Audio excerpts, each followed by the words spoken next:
hip internal rotation to failure at end range.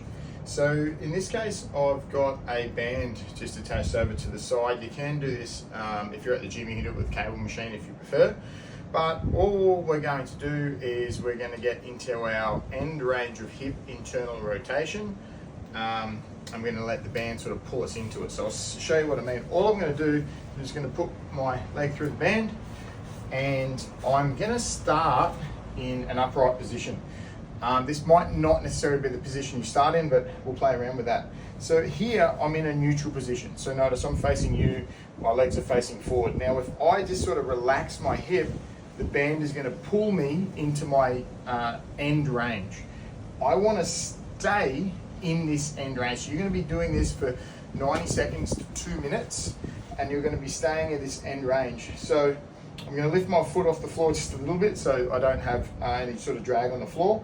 And I'm not going to hold exactly in this end range.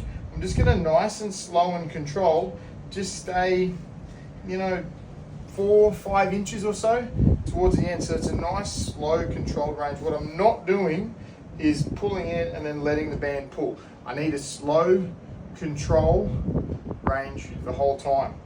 Now, what we want to do is where all this stuff on the inside of your hip is we're getting all that rotational stuff on stretch, and we're just trying to use that. So you've got to pull back in, slowly let it out, pull back in, slowly let it out. And because you're only doing this sort of few inches of motion, you'll be able to do it with a band because it'll be a pretty continuous tension. Like I said, if you prefer, you can do it with a cable.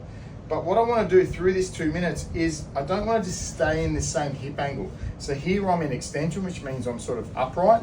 But as I'm going, I can actually start to feel it in my adductors and stuff now.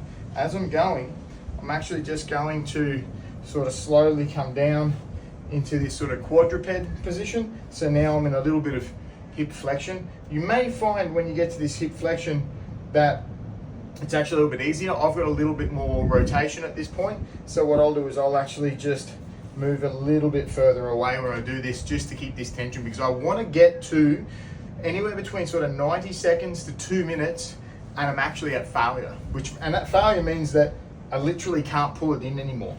So the first time you do this, you'll figure this out.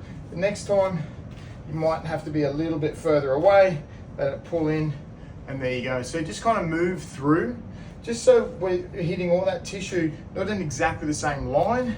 So you come up in here, and you might want to get up into sort of a half kneeling position as well. This gives another really nice stretch here, and you're just doing this for about 2 minutes. There you go. So get into hip internal rotation, let that band pull in, and just staying here in that sort of last 6 inches, nice and slow and controlled. 90 seconds to 2 minutes. Enjoy.